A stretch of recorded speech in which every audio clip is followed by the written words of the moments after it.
Hi guys, it's Julie here. So this is my very first Disney planning vlog that I'm going to be doing. A little bit about me is I am a mum of 3 kids who are 10, 7 and 4. And I'm going with my husband and also my sister and her kids, her 2 kids as well, who will be 14 and 10. When thinking about going on a Disney holiday, this video is going to be going through what I've been planning, what I'm planning to wear, different hints and tips of what I'm going to be doing in order to make my journey a lot easier, in order to make the holiday as productive as possible. And that's what I'm looking to share with you guys to try and help you make your trip just as productive as possible, from a perspective of someone with kids, okay? Because I know there's so many people out there with kids, and a lot of the vloggers out there, they don't have kids or they're not vlogging about these kind of things. So when it comes to planning, well, you have to be meticulous sometimes, but when it comes to Florida, not really. But what I would say is that I went back. We went in February 2015, and we're planning to go in October 2016. So when we were looking at this, a couple of things that I took into consideration. One, obviously my kids are at school, so I need to look at holiday times. 2, looking at the weather and queue times, things like that. Just, you know, how long are we going to have to wait? How hot is it going to be? You know, there's nothing that's less fun than having 3 just exhausted children, like, all the time. Because when we go out, then we spend like 12-hour days. You're walking between 8 to 15 miles per day. It's a lot of time. For them to be walking out and about, okay? So, a couple of things that I considered was the weather, and I considered the holiday times as well, which is why we chose October. We have also never been to Florida when the Mickey Not So Scary Halloween party is on, so we're really looking forward to that as well. When I was planning all the flights and such, like, I decided that I would plan the flights and the villas. I got them together, car hire separate, and park tickets I got through floridatics.com, or is it .co.uk? Can't remember. Anyway, so they all worked out really, really reasonable. Got a good deal on that. And we just decided to go for it. But when I'm thinking about planning, then so I'm going to find the website address that I used to find out sort of queue times, what parks are busy, all those kind of things. And it's, you know, been really, really useful for me, just working out exactly where I want to go, at what time I want to go. I watch a lot of YouTubers that you know, will recommend different rides, different parks, different restaurants, things like that. So I watch a lot of these guys. The Tim Tracker is one of my favorites. He's just got the blog right down. I just absolutely love it. So when you're thinking about traveling with kids, so first of all, you know, what are they going to wear? What are you going to wear? Okay, so when it comes to wearing things, and there's a couple of things that I've got a consideration. When I was last there, I had really short hair, and I was really warm all the time. What happened was I went in the shower, went to dry my hair, got absolutely roasting, even on the cold setting, and by the time that I came out, I couldn't be bothered styling my hair. Nothing seemed to work. It just went all frizzy. Exactly the same with my 2 girls, that their hair just went absolutely crazy. I put them in plaits, braids, everything that I possibly could, and still their hair just went crazy. The only time in which it didn't go crazy was when they went to the Bibbidi Bobbidi Boutique and they got their hair done by the fairy godmothers. And in that there was water, there was hairspray, everything was just like stuck up, which was amazing. So this time, to avoid most of that, I'm going to do it with my girls, but I'm also going to do it with myself. I'm going to get some braids just put right up here before I go, so that with plenty of water, with plenty of hairspray, and as tight as you possibly can, so that to save me some time, literally, so I can just put my hair up and I will look nice for the majority of the time. So that is my plan, and I plan to do that with my girls as well, and just so they can have it, and they can have it up, and they can feel as if they are nice and cool. Now the other thing is a lot of the time when you're a mom, you don't particularly want to feel like a mom, especially the amount of photos that you're going to get taken. I love all the photos that I was taken, but there's some clothes choices that I made because they were comfortable, because they were there, but just, yeah, it was mainly comfort and being cool. But I have made a couple of key decisions this time round that I'm going to change. So one of the key tips I would say is that I'm going to wear dresses like this. So I'm going to show you this dress. Okay, so the size that I have a bigger chest and bigger hips. So a dress like this with little pockets, because we need the pockets, then this is something that is ideal. Now the other thing I do when I'm wearing dresses like this, because as I'm sure you have been told before, when you are, it doesn't matter how large or small you are, if you're walking around the parks for 8 to 15 hours a day, then it's likely that you're going to get some thigh rub, some chafing going on there. And there is a stick that you can get at Walmart. I think you can just get a stick and you can rub that in, and that works well. However, what I did last year and what worked fantastically is, I don't know if you can see it, here we go, cycling shorts. So putting cycling shorts underneath. One, it's when you are sitting at the parks, you don't have to worry about, you know, just crossing your legs here, crossing your legs there. You know, you can just sit normally and be perfectly comfortable, but also the fact that it gets rid of the thigh rub. And yeah, so it's at the EMP website, and you will get dresses, and I hope that you guys can see this. Let's see. Okay, dresses like this. You can see the Maleficent dress. It's absolutely stunning. So, and there's lots of like 1950s style dresses, and those are the ones that I'm going to be wearing for the majority of Florida. So when I get them, I will do a vlog on that, so you can see the sizing and see how it all comes out. I'm really excited about them. And also with regards to planning, we were talking about the crowd calendar. So if you go under undercover tourist, you will find the crowd calendar there, and that advises you exactly where to go, on what dates, you know, what is, you know, and it's just in a traffic light system. So green, it's not busy; amber, it's a little bit busy; red, it's really busy. So it just sort of lets you know. So for example, in October when we're going, there is a food and wine festival in Epcot. So like Friday, Saturday, Sunday, we will not be going there. We have small young children, and we're not going to be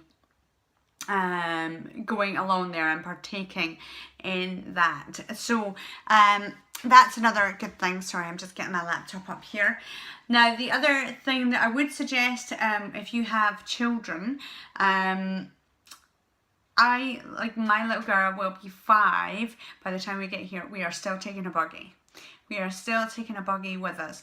Couple of reasons. One, when we went like a year and a half ago, she was really tired and actually stayed in the buggy for most of the time. She has not been in a buggy now to date for like 3 years. 3.5 years? Yeah, 3.5 years.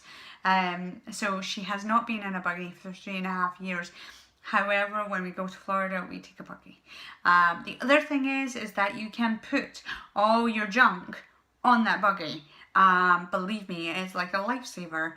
You can put all your stuff on the buggy and you can just push it around rather than have it on your back, have a big sweaty back, or otherwise we just put it on. And the other thing is that when the other kids get really tired, actually they can just have a little seat in it as well, because sometimes you just want a seat.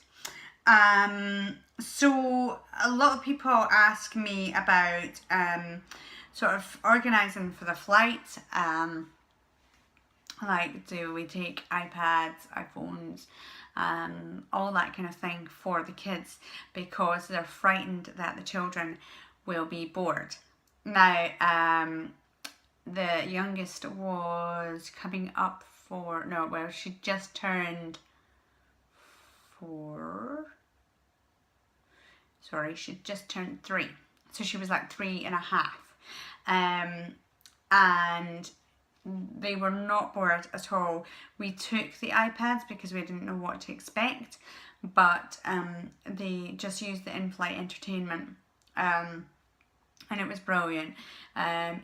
Even when we didn't have in-flight entertainment, you know how sometimes on the planes you just get your headset and then the monitor is like 3-4 rows in front of you. Even when we had that, they didn't bother with it. Loads of people pack loads of colouring crayons and all that kind of stuff. You know, go ahead, do that if that's what they like, or stickers, something like that. But in terms of iPads and everything like that, if you don't have to take them, then you know you really don't have to keep the kids entertained, because they will be entertained, and they get fed like so often as well. So that's a really good thing. Also, for the plane, I am ensuring that I am taking some nice warm socks with me to keep me nice and cozy, because it often gets really cold. Now, often you are supplied with a blanket to keep you a little bit warmer, but yeah, I'm still taking little socks to keep me nice and warm. Okay, so when you are, I'm going up here, over here, just get my planner up here. So yes, when you are, like, we're going on a plane and we're going to a number of different airports. One thing that I would absolutely recommend is please try not to get stressed at all, because you just need to see this as a big adventure, regardless of delays, regardless of mishaps, whatever happens. You just have to look at it as the biggest adventure ever. And the kids will totally pick up that vibe and join in with you and have a great time as well.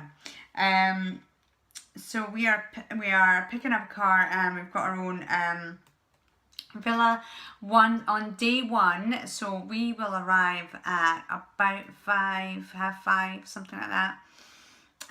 Then on day 1 we always go to like a Walmart or Target, just to get some supplies so that we have them for the morning.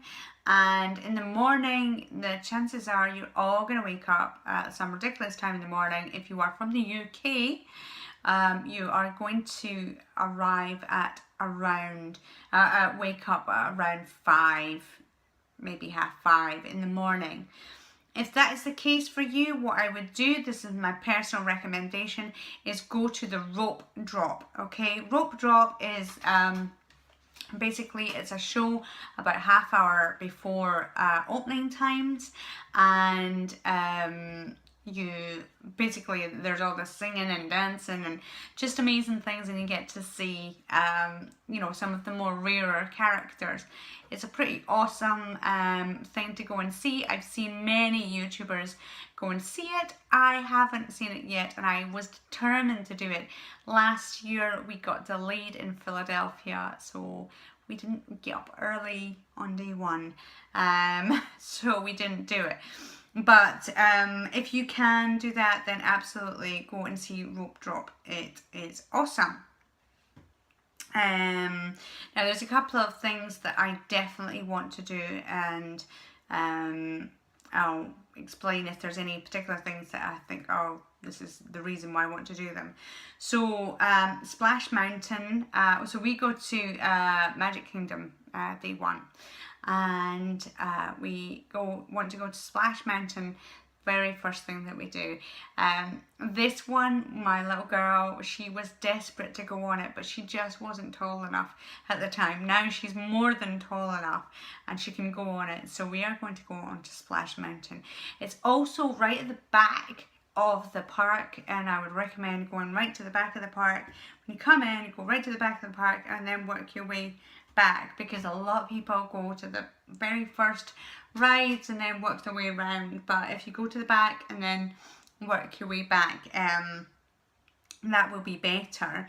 Thunder Mountain, oh my goodness, my son, we went in this in Paris. We've been here in Florida like 6-7 times. It's awesome. It's just such a fun ride. It's so much fun, and it was one of my son's favourite in when we did it in Disneyland Paris.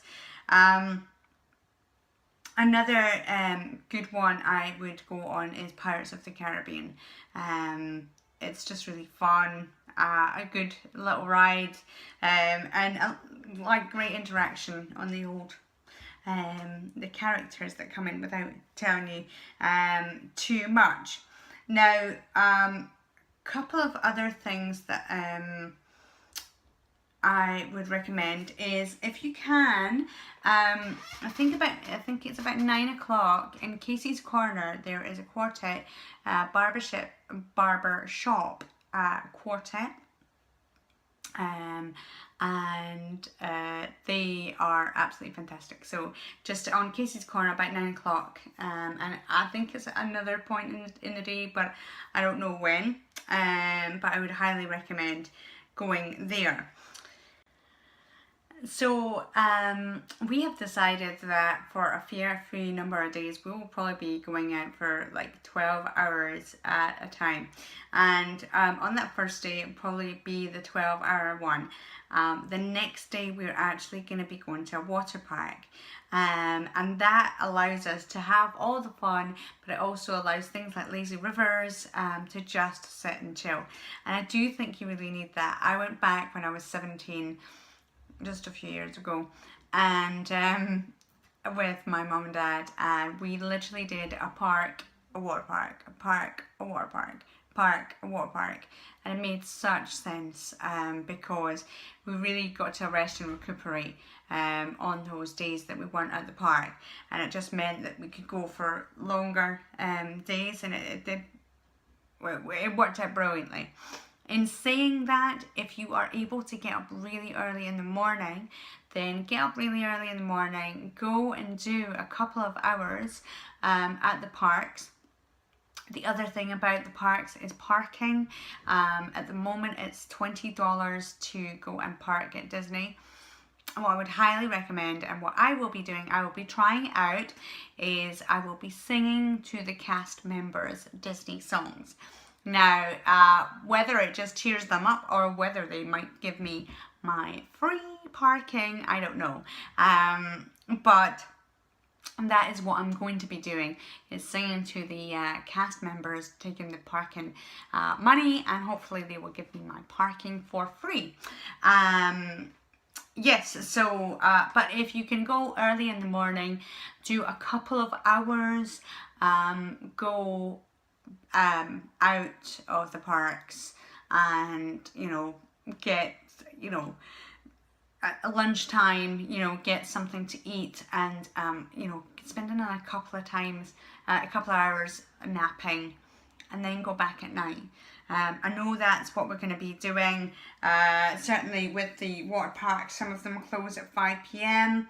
So it gives us plenty of time to go out and eat. And one of the nights, I know that we're going to go to Polynesian, just so that we can get a Dole Whip and watch the fireworks from the Polynesian, because I have heard that is an awesome thing to do.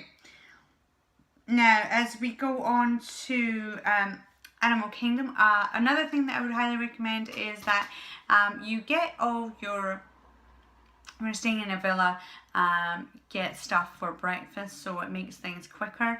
If you are going out for breakfast, IHOP, I highly recommend. It is really, really good. They do breakfast pancakes, they do breakfast waffles, they do sausage, bacon, eggs, all those kind of things. Absolutely delicious. Also at the Animal Kingdom is a Yak and Yeti restaurant. I believe it's quite Asian inspired. I don't know what it's going to be like, but I have been recommended to go there, and I'm looking forward to seeking it out and going there.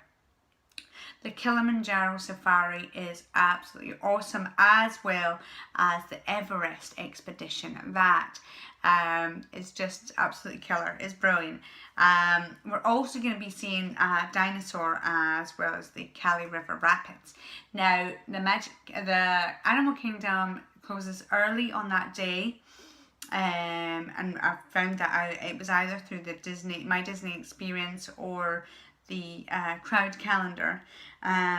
So it closes earlier that day. So we are going to hop over to Magic Kingdom at 4 o'clock that day and go to the Mickey's Not So Scary Halloween party.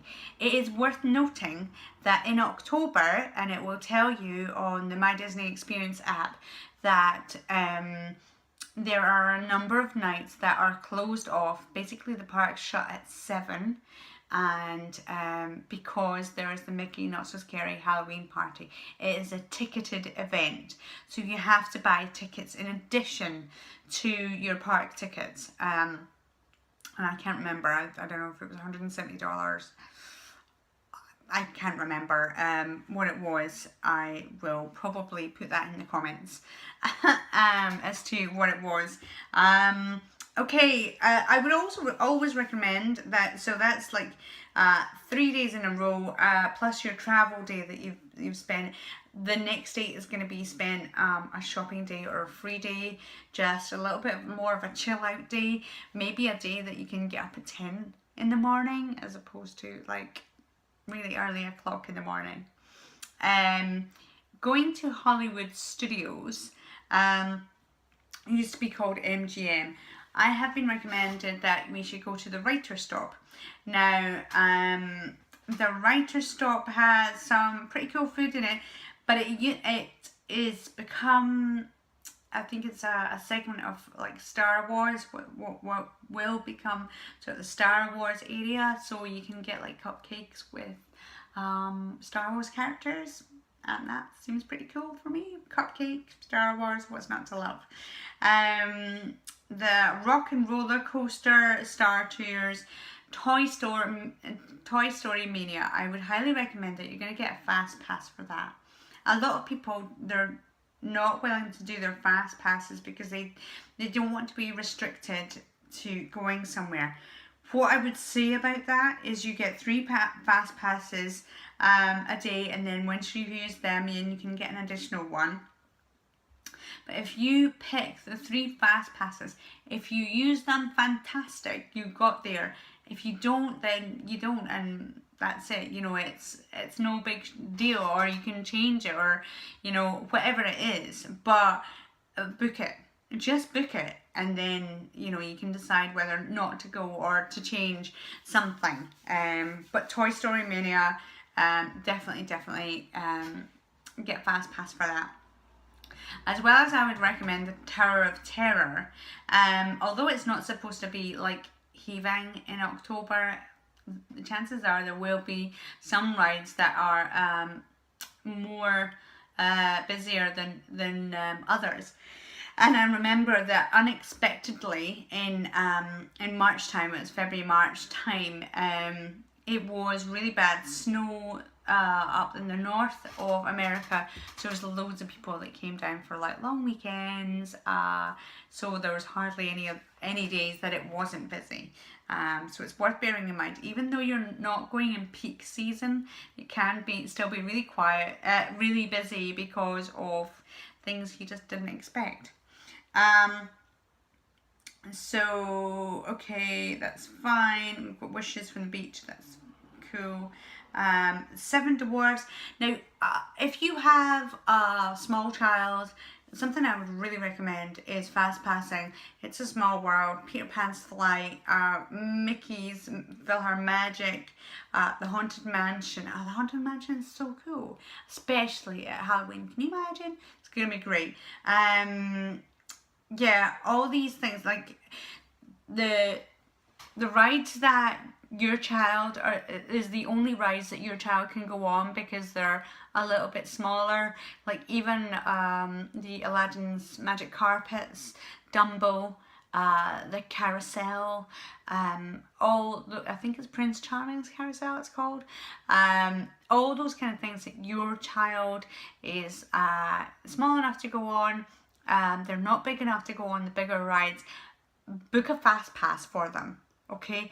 Book a fast pass, because when you think about it, there are so many other children that these are the only rides that they can go on.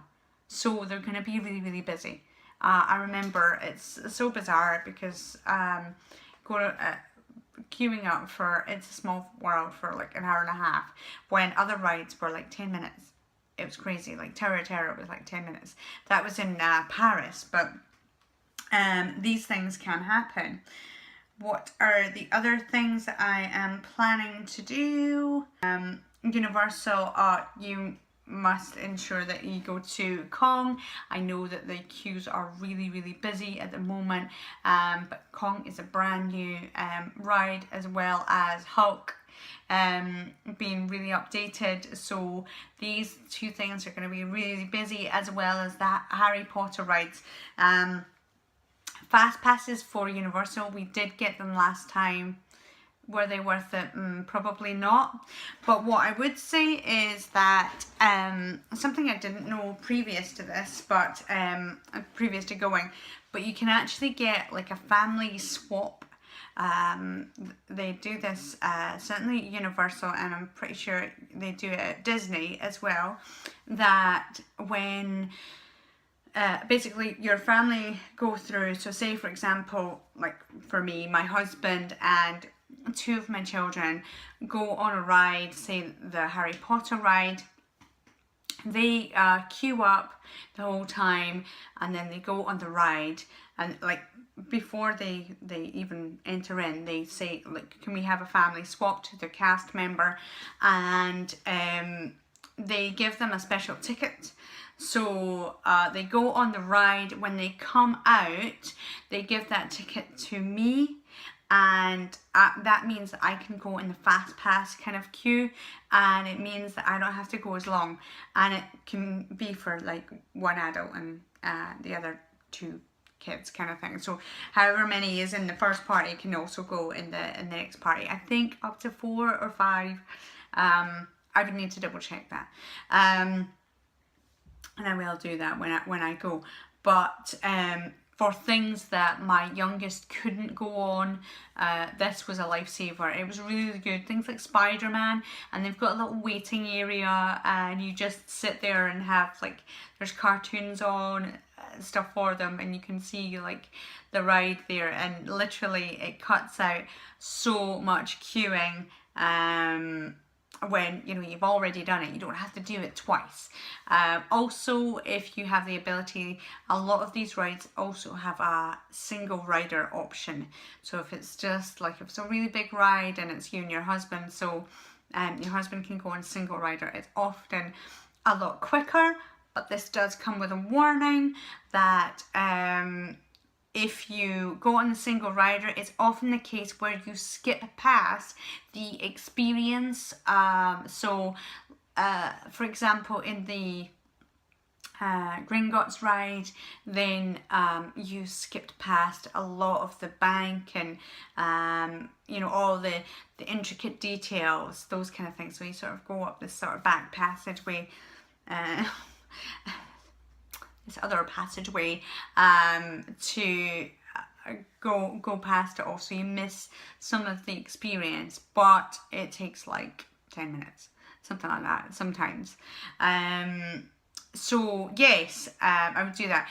The other thing is for food. So the planning, I'm thinking of planning ahead and what I'm going to be doing for food, for drink, these kind of things.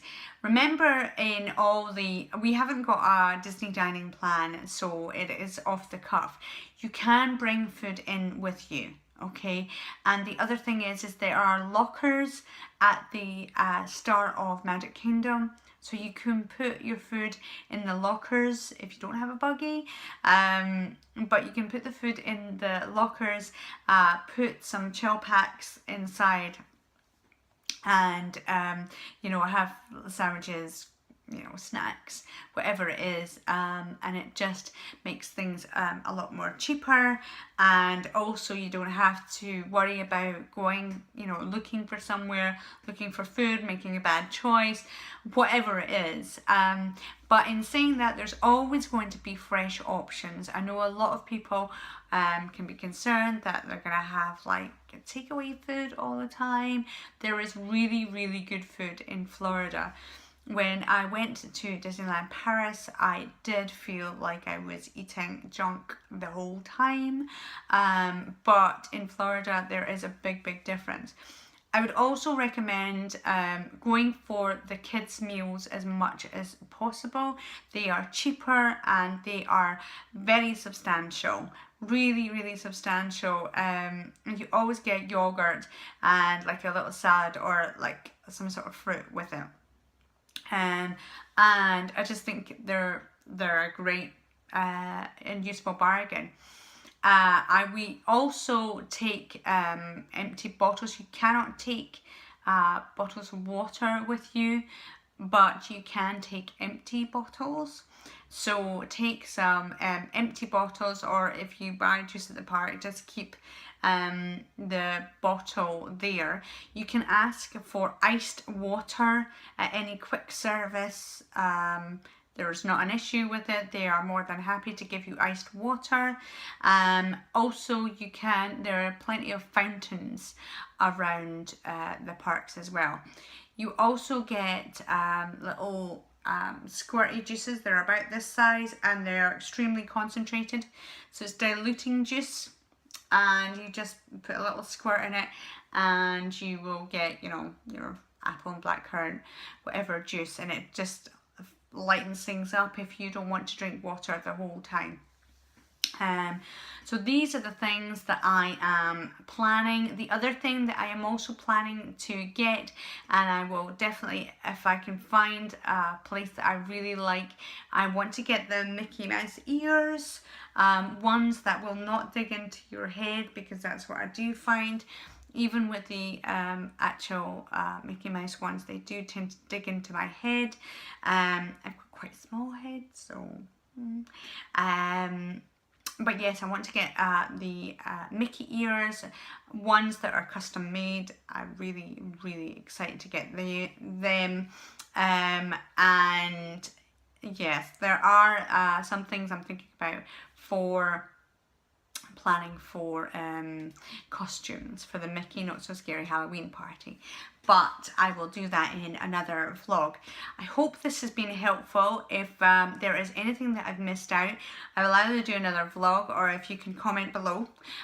If you have found this useful, please don't forget to like and subscribe, and I will look forward to hearing your comments, and we'll see you on the next video when I'm going to be doing more about Disney.